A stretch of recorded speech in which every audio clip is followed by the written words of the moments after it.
So I want to break down a few things to you. I want to start with this right here. All right, I promise we're going to start with it just right here in 1 second. Boom. All right, somebody's saying, well, Lamar, what about my age? Anybody feel like if you had just got a hold of a room like this, information like this, when you were in your 20s, right, or 30s, like the whole thing would be different? Anybody? Right, all my grown people in the room.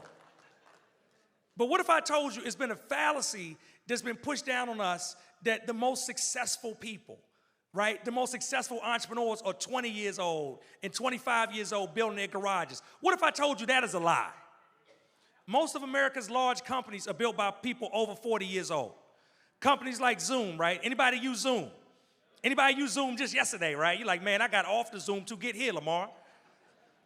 Ray Kroc stole McDonald's. He was 52 years old. I mean, when he founded, built, partnered, what you want to say?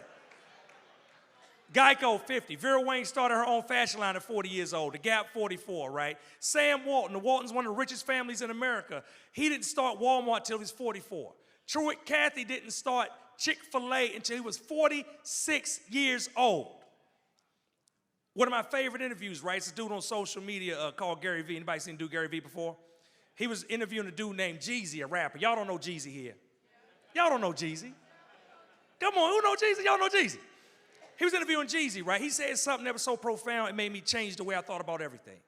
He told Jeezy, right? Jeezy was 40 when they did the interview. He said, what if your first 40 years just set you up for your next 40 years? What if I told you you got to trust the timing of your life?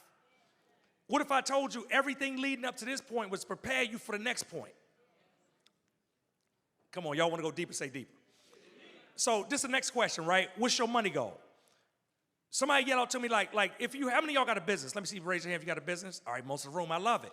Right, what's your money goal? In my community, Travis Sons of Pride, we talk about money openly. So just get over it. If it's, in your gut, you having a problem with it, you got to be able to talk about money. I want you to yell out to me, how much do you want to make, right? We getting close to the end of the year, so let's say 2025. 12 months of 2025, what's your revenue goal? How much do you want to make in your business? 10 million, a million, what else? 15, what? Million, okay. What else? 500,000, okay. What else? Say it, y'all, don't be ashamed.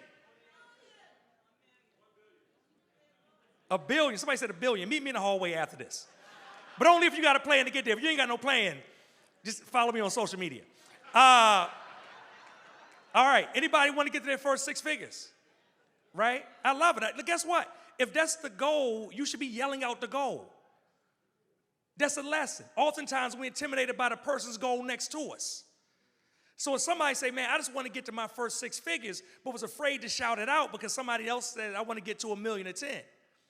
It was somebody said in their mind, I want to get to 10, but they was afraid to shout it out because the person next to them said 100,000. It worked both ways. But when we talk about what the actual money goal is, one of the things I like to talk about and show people all the time is this right here, right? I call it the actual power of 100. And what the Power 100 says is this. You get 102 customers spending $1,000 with you over the next 12 months, you got a 6-figure business.